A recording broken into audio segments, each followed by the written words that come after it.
Hey everybody, welcome back to another video. So today I'm going to be talking about my must-own late-round running backs for 2020. These are players that typically go past the 10th round. I like them in best ball and season long. They're good for half-point PPR and full-point PPR. I really like them in best ball just because you don't have to worry about what week you're going to start them. In season long, though, I also see a lot of value in them, so let's get to it. First off, I have Nyheim Hines. He's currently being drafted as the RB54. His average draft position is 167. He's going behind guys like Devontae Freeman and Justin Jackson. There's a new QB in town on the Colts, Phillip Rivers. He's had a lot of success with pass-catching backs. He's worked with Darren Sproles, Danny Woodhead, and Austin Ekeler. Austin Ekeler had a great season last year, caught a lot of passes. Nyheim Hines is guaranteed to be the third down back on this team. So I see a lot of checkdowns, a lot of screen passes going to Nyheim Hines. The team did have second-round pick Jonathan Taylor. He's running back out of Wisconsin. But he's more of a between the tackles runner. He's not that great of a pass catcher. He had a lot of drops in college. They also have Marlon Mack, who's decent at catching passes. He only caught 14 passes last year, though. So Nyheim Hines is easily the best pass catcher on that team. Whenever the Colts are down, I see Hines. He's going to be on the field. He's going to be catching passes. Hines had 320 receiving yards in 2018 and 425 in 2019. I could see him creeping up over 500, 600 receiving yards in 2020. He also had 44 receptions last year. I can see that being 50, 60 receptions this upcoming season. The coach has also said that they want to get him more involved in the passing game. Head coach even said he wants to see a very productive season from Nyheim Hines, so they definitely want to get him more involved. The Colts offensive coordinator Nick Sirianni also stated that Nyheim Hines is going to play a significant pass-catching role in 2020. Next up, I have Tevin Coleman. He's currently being drafted as RB42. His average draft position is 105. The 49ers last year were the second best rushing offense in 2019. I see them sticking between probably top three next season also. The difference in Mostert and Coleman's average draft position is kind of crazy. Raheem Mostert's being drafted in the 5th and 6th round, and you can get Tevin Coleman the 10th or 11th round. So he's an absolute steal in the 10th or 11th round.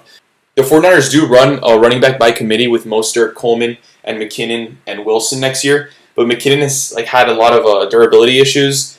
He's just learning to cut again, so I don't really know how much he's going to play. I don't really think he's going to play that much next season. They also have Jeff Wilson, who's he's going to be their third, fourth string running back. He's not going to do much, so I think it's pretty much going to be Tevin Coleman and Raheem Mostert. Coleman could become the lead back if something happens to Raheem Mostert, and that's just drafting in the 10th or 11th round is an absolute steal to have the starting running back for the second best rushing offense. The 49ers did lose Joe Staley due to retirement this season, but they did add one of the best offensive tackles in the league in Trent Williams, so I see them having major success next season. The 49ers have a fantastic coaching staff with Kyle Shanahan. Kyle Shanahan obviously worked with Tevin Coleman when they were together on the Atlanta Falcons. Tevin Coleman was their backup, but he had a lot of success there. The 49ers did lose wide receiver Emmanuel Sanders, and they added wide receiver Brandon Ayuk. Brandon Ayuk is going to be a rookie, so with this limited offseason, the way it is with this virus, I don't think he's going to do that much. I don't think that Ayuk's going to be that involved early on in the season. Maybe later on in the season he's going to get more involved. But I do see Tevin Coleman having a greater pass game role this upcoming season. Tevin Coleman is being drafted behind guys like Sony Michel, Jordan Howard, and Phillip Lindsay. I would easily take him above all three of those guys. He's going to be... I do see a great year upcoming again for Tevin Coleman. He has had some injury issues, so they've kind of held him back. But as long as he can stay healthy, he's easily a great value pick. Next up, I have Duke Johnson. He's the all-time leading rusher at the University of Miami, but he hasn't really gotten an opportunity in the NFL yet. He's been coached by some terrible coaches, such as Hugh Jackson and Bill O'Brien. I don't know how great of a coach he is. He's a really bad manager, though. They traded away DeAndre Hopkins. They got David Johnson. So he's going to be the starter.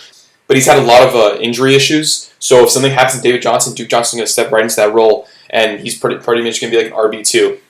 I really want to see Duke be a starter on a team and see what he can do. I think he'd probably be like a top 15 back. He's currently being drafted RB50. His average draft position is 138, so that's a steal for me. The Texans do have one of the tougher schedules in the NFL, which is actually fine because then I see Duke Johnson being more involved in the pass-catching role. So the Browns actually traded away Duke Johnson to the Texans. Texans had to actually give up a third-round pick, which is actually a lot of pretty high draft capital to give up for a running back.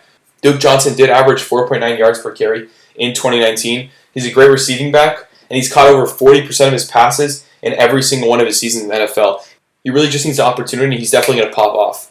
Currently, Duke is being drafted behind guys like Boston Scott, who's the backup for Miles Sanders.